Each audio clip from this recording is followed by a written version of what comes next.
Right now, somewhere in America, a gardener is pulling weeds from their vegetable patch and tossing them into a trash bag. They will drag that bag to the curb, drive to a garden center, and spend $50, $80, maybe $100 on bags of fertilizer. They will haul those bags home, spread that fertilizer on the same soil where they just removed those weeds, and never once realize the cruel irony of what they have done. Because those weeds they threw away contained the exact same nutrients they just paid for. This is not some fringe theory from the edges of the internet. This is chemistry. This is biology. And for over 50 years, the chemical fertilizer industry has worked very hard to make sure you never learned this simple truth. The global food system has become addicted to synthetic fertilizers. Since the middle of the 20th century, chemical companies have promoted nitrogen, phosphorus, and potassium fertilizers as the only legitimate way to increase crop yields. Traditional methods for building soil fertility, methods that farmers used for thousands of years, have been systematically dismissed, ignored, or ridiculed as backward and unscientific. But here is what the fertilizer industry does not want you to understand. The weeds growing in your backyard, the ones you have been conditioned to see as worthless invaders, are actually nutrient powerhouses. They mine minerals from deep in the soil and concentrate them in their leaves. They do the work of fertilizer production for free, and you have been throwing that work in the garbage. Let us talk about money, because money is the language the chemical industry understands. Fertilizer prices paid to chemical companies increased more than 250% from 1986 to 2022. That is not inflation. That is extraction. In 2022, anhydrous ammonia peaked above $1,600 per ton. Urea surpassed $1,000 per ton that same year. For American corn farmers, fertilizer now constitutes between 33 and 44% of their total operating costs. The USDA estimates that fertilizer expenses for corn production will hit $156.92 per acre in 2024, and the fertilizer price index is expected to increase another 7% in 2025. This is not a system designed to help farmers feed the world. This is a system designed to transfer wealth from the people who grow food to the corporations that manufacture inputs. Meanwhile, in your garden, in your lawn, in the neglected corners of your property, plants are quietly doing something remarkable. They are reaching their roots deep into the subsoil, pulling up minerals that have leached beyond the reach of most crop plants, and concentrating those minerals in their tissues. Scientists call these plants dynamic accumulators. You probably call them weeds. Consider the stinging nettle, that prickly nuisance that has left welts on the arms of gardeners for centuries. Stinging nettle is extraordinarily high in nitrogen, the nutrient that chemical companies charge the most money for. But nitrogen is just the beginning. Nettle also contains calcium, iron, phosphorus, potassium, boron, zinc, selenium, and magnesium. It contains vitamins A, B, and C. A single nettle plant is a more complete fertilizer than anything you can buy in a bag. Or consider the dandelion, the plant that has launched a billion-dollar lawn care industry dedicated to its destruction. Research has shown that dandelion contains the highest concentrations of phosphorus and sodium of all tested crops, both in its leaves and in liquid fertilizer made from steeping those leaves in water. Every time you spray herbicide on a dandelion, you are killing a phosphorus factory and then going to buy phosphorus from a company that thanks you for your loyalty. Comfrey is rich in potash, which is another word for potassium, the nutrient that helps plants flower and fruit. Horsetail, that primitive plant that looks like it belongs in a dinosaur exhibit, sends its roots deep into the earth and draws up potassium, silica, and iron from soil horizons that most plants cannot reach. These are not marginal sources of nutrition. These are concentrated mineral supplements, and they are growing for free. Science is beginning to catch up with what observant farmers and gardeners have known for generations. Between 2020 and 2022, Unadilla Community Farm partnered with Cornell University to conduct a rigorous study of dynamic accumulator species. They tested 6 plants commonly regarded as weeds: comfrey, dandelion, lamb's quarters, red clover, red root amaranth, and stinging nettle.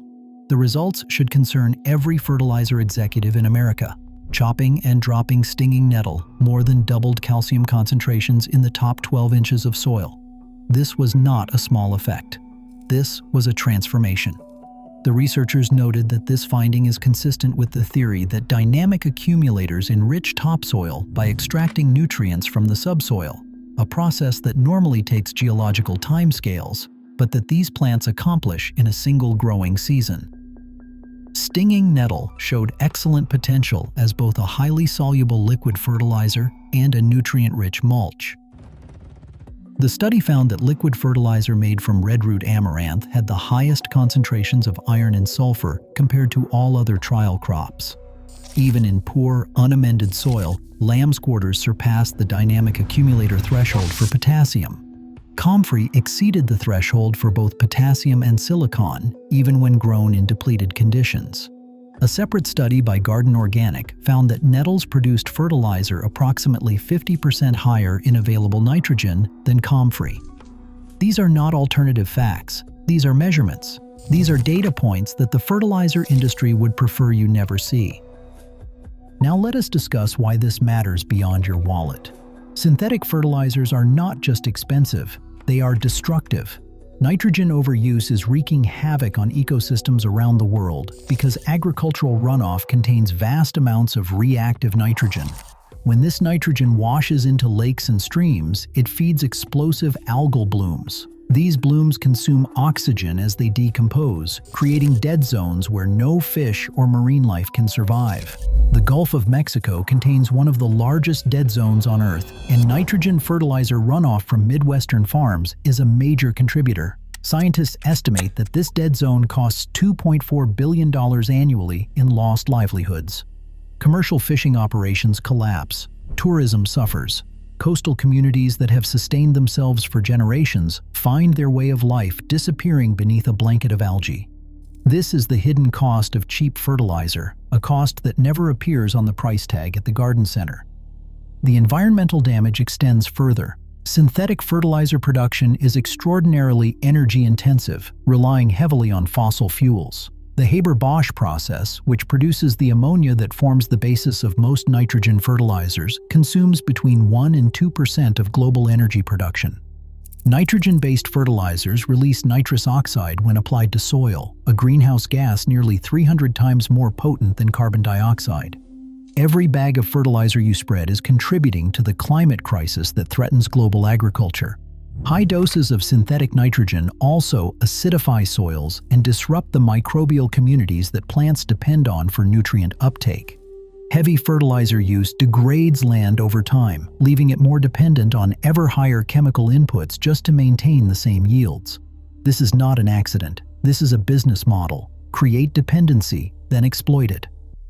So what can you do? How do you break free from this system? The answer is simpler than the fertilizer industry wants you to believe. You make weed tea. Collect the weeds from your garden. Do not throw them away. Pack them into a bucket. Any bucket will do, and cover them with water. Leave the lid loose or use a cloth cover because the weeds will release carbon dioxide as they break down. Let this mixture sit for 1 to 2 weeks. You will know it is ready because it will smell terrible. That smell is the smell of decomposition, the smell of nutrients becoming available, the smell of money you are not sending to chemical companies. After 1 to 2 weeks, strain out the plant material using a sieve or cheesecloth. This step also catches any seeds that might have formed, preventing you from accidentally spreading weeds where you do not want them. Dilute the resulting liquid at a ratio of 1 part tea to 10 parts water.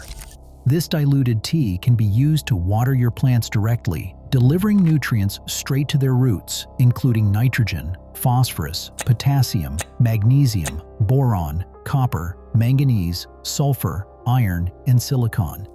If you want to speed up the process, add a small handful of finished compost to the bucket at the beginning.